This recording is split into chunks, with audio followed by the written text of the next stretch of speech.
What's up, everyone, and welcome to another episode of the JuiceBox, presented by LockCity. It's Claw here today, and I hope you guys are all having a great start to the weekend. Today we'll have episode number 104 of the JuiceBox, with an outlook into the Saturday MLB slate. But before we get into it, just a reminder that you can join our premium tier Discord at wap.com/LockCity. For only $5 per month, this gets you access to every cheat sheet every day across all active major sports, access to premium picks from all 9 of our pro cappers, and tons of sports-specific and stats-specific data points on a daily basis to help you become a better sports bettor. That's wap.com/LockCity. Get instant access for only 16 cents a day. All right. To recap yesterday's JuiceBox lock of the day, cashed with ease, Luis Severino, under 2.5 earned runs. He went 7 2/3, allowed 1 earned run. Like we said, Severino's been dominant on the road. Royals offense can't hit. So, with that being said, let's get into today's slate. First game of the day, we have the Reds at the Tigers. Brady Singer versus Jack Flaherty. I would just lean the Tigers in this one. Flaherty seems to have turned the corner. He had a little shaky patch there last month, but his last 3 starts have been really good. 6 shutout versus the Cubs, 6 innings, 1 earned run versus the White Sox, and 6 shutout versus the Giants. On the other hand, Singer, he's really struggled on the road this year. 5.74 ERA. His last few road starts, he gave up 2 earned to the Royals and the Pirates. Not great offenses, but when he faced some better teams, 7 earned runs at the Astros, 4 earned runs at the Braves, 5 runs and 3 earned versus the Brewers. So yeah, I'll take the Tigers here.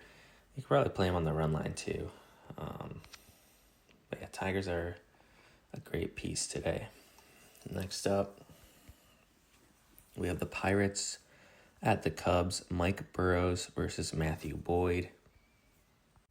We'll come back to this game later for the JuiceBox lock of the day.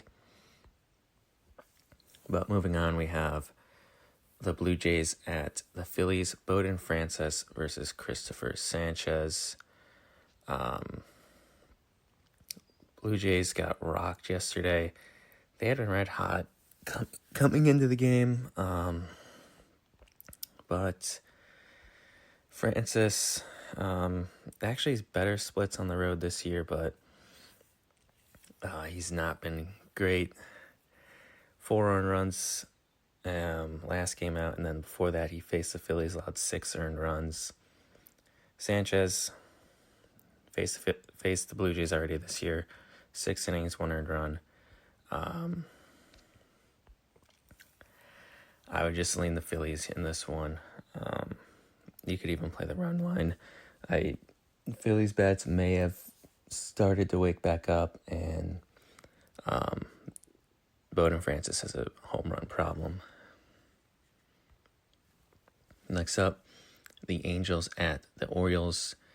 Tyler Anderson versus Tomoyuki Sugano. Yesterday, the Orioles took care of business here. 2-0 win. The total was like 10.5. I think that we're just gonna get another under here, honestly. Anderson, he's struggled on the road a bit at times this year, but he did face Baltimore earlier this year, only allowed 1 earned run in 5 innings of work. Sugano, on the other hand, faced the Angels earlier this year, 7 1/3, 1 earned run as well. yes, and the Orioles struggle with lefties, and the Angels obviously have a huge strikeout problem. Sagano's not a strikeout guy, and he's been pretty solid at home as well. So I like the under. If I had to play a side, I'd probably play the Angels on the run line here. Next up, we have the White Sox at the Rangers. Mike Vassell versus Jacob deGrom. The Rangers are minus 400 here, so not a hot take, but I think they'll win. Don't really want to get involved in this game, honestly.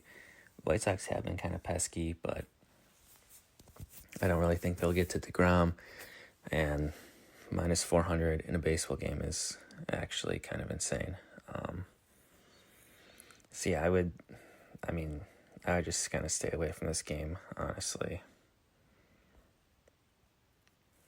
Next up, we have the Rockies at the Braves. Chase Dollander versus Spencer Strider.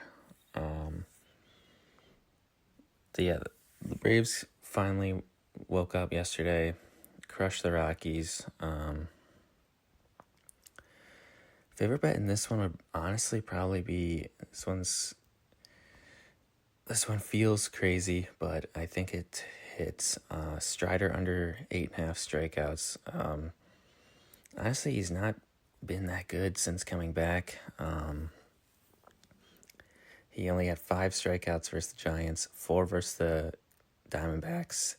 He had 7 versus the Phillies, 3 versus the Nats, and 5 versus Toronto. I know the Rockies are known for striking out, but they have not actually been striking out lately as much as we would have hoped they would be.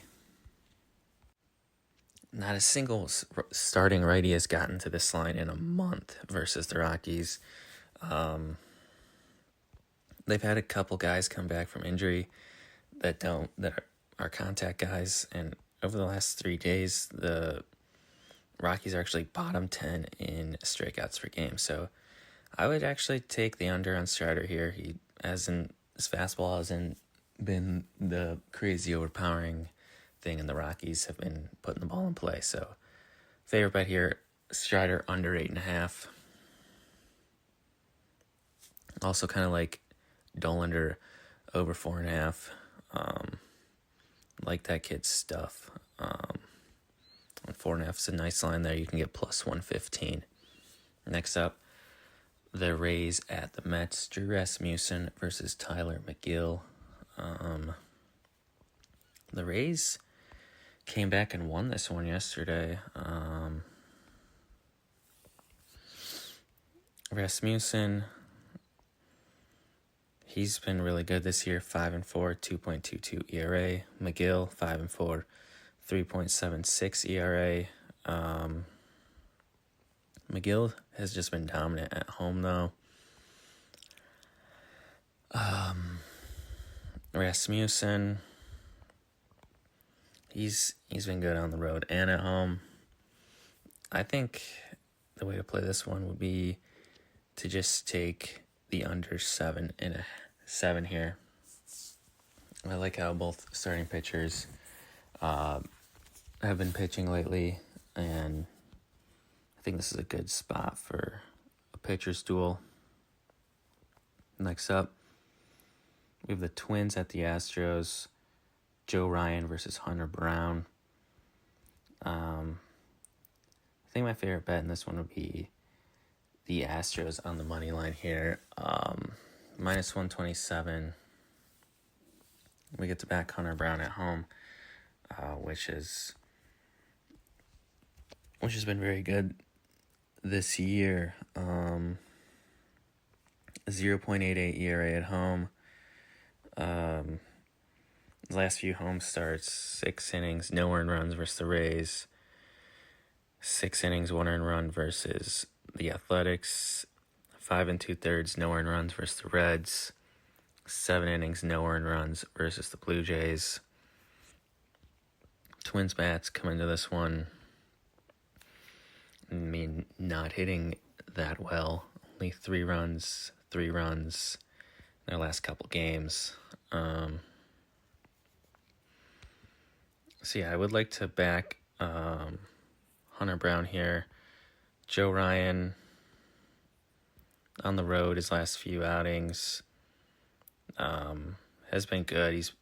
He's got a 2.96 ERA, 2.93 on the road. I would take the Astros and the under here.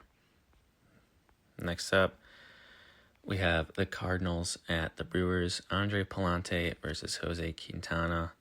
The Cardinals have lost like 7 in a row now. They've also had their issues with left-handed pitching. Palante, on the other hand, has been getting kind of roughed up lately, to say the least. 6 innings, 7 hits, 2 earned runs versus the Blue Jays. Then he let up 7 earned runs to start before that at the Royals. 3 earned runs and to the Baltimore Orioles and 3 earned runs to the Tigers. In baseball, I've said this before, we don't fade streaks, so we're not trying to end this losing streak here for the Cardinals. Just best bet here would be to square up and just take the Brewers on the money line, minus 125. Next up, we have the Athletics at the Royals. Jacob Lopez versus Michael Lorenzen. Lopez has been really bad this year. 0-4 with a 6.0 ERA. It's really struggled on the road as well. The Royals have just not hit anyone. Lorenzen, on the other hand, it's not my favorite guy to back, so I think he allows a lot of contact. They don't typically strike out much. I think the best way to play this one would be the over 9.5. I would also lean the Royals here. I don't think Mason Miller is available for the Athletics. Next up, we have the Yankees at the Red Sox. Carlos Rodon versus Hunter Dobbins. Yankees looking to bounce back here, and I think they do. Rodon's been solid. I would take his over 7.5 strikeouts at minus 105. Let's see. He just faced them last time out, only got 5, but before that he had 8, 10, 8, 5, 10. And on the road, he's been lights out on the road lately. 10 on the road at the Angels, 10 at the Athletics, 8 at the Guardians, 9 at the Rays, 8 at the Tigers. It's only went under once on the road this year with 7 at the Orioles. So love this spot here for Rodon and the Yankees. Next up, we have the Padres at the Diamondbacks. Ryan Bergert versus Zach Gallen. I do want to fade Zach Gallen here. I don't think he's that good. He's 4-8. He's got a 5.15 ERA, and he's been really bad at home this year with a 6.38 ERA. His last few home starts, 4 earned runs versus the Cardinals. He had 6 earned runs versus the Rockies, 4 earned runs versus the Dodgers. And the Padres, they should be able to hit him up pretty well here. On the other hand, Bergert, not much about this guy, but he has looked pretty impressive in 2 starts this year. 5 innings, 2 earned runs versus the Giants, 5 1/3. No earned runs versus the Brewers. I think that the plus 123 is a little mispriced here on the Padres, so I would lean them on the money line, or the plus 1.5 at minus 164. Also, they got a huge advantage in the bullpen, so I really like that if we need that in the later innings. Next up, we have the Guardians at the Mariners. Tanner Bybee versus George Kirby. My favorite bets in this one would be Tanner Bybee over 5.5 strikeouts. Bybee has gone over this line in 4 straight games. Looks like he's finally turning the corner on his strikeout stuff. Last year, he was a K and inning guy. Mariners, last 3 games, have been kind of racking up the strikeouts lately. And I like Bybee here. It's a pitcher's park, and I think he can get to 6. You can get that at minus 120, so that's a nice price. Next up, last game of the night, we have the Giants at the Dodgers. Landon Root versus Clayton Kershaw. I'll just take the Dodgers here. I don't really trust Root versus this lineup. Root on the road, 4.02 ERA. And Kershaw, I think this is a good spot for him. The Giants' bats don't hit well outside of San Francisco, and Kershaw in his career has kind of owned this Giants team. 99 at bats, they're rating 222 off him. I think this is a good spot here for the Dodgers to reclaim sole possession of first place in the division. So, going back to the Pirates and Cubs game for the JuiceBox lock of the day, we're going to take the Cubs first 5 minus a half. That's minus 140 right now. Little juicy, but I do love this spot here. The Pirates have struggled versus lefties all year long. We get Matthew Boyd on the bump here for the Cubs. He's 5-3 with a 2.89 ERA. At home, he's been much better than on the road, too. 2.4 ERA at home. His last few home starts, 6 shutout innings versus the Rockies, 6 innings, 2 earned runs versus the Giants, 3 earned runs versus the White Sox. He did shut out the Padres at home, and he's got some good BVP numbers here versus the Pirates. I'm looking at the Pirates numbers versus lefties. They haven't put up more than 2 earned runs, or they've gone 2 earned runs or fewer the last 9 of 10 lefties versus the Pirates, and they've been going deep in the games too. Sanchez 7 innings, Suarez 7 innings, Valdez 7 innings, Suarez 7 innings, Libator 7 innings. So their Boyd is in here in line for a great start. Burrows, on the other hand, don't really trust him versus this Cubs offense, which can be very dangerous. Burrows, I think, can get a hit up here. Last lineup he faced that was kind of similar to this one on the road with some dangerous bats, especially lefties. He only went 3 1/3, let up 4 earned runs versus the Cardinals. He pitched good versus the Marlins and the Astros, but the Astros can't hit on the road, and the Marlins are the Marlins. The Brewers got 4 runs off of him.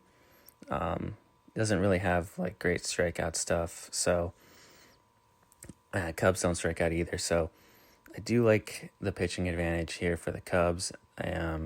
So lock that in. The JuiceBox lock of the day. Cubs first 5 innings, minus a half. That's minus 140 right now. Less cash, and we'll see y'all again here tomorrow. Peace.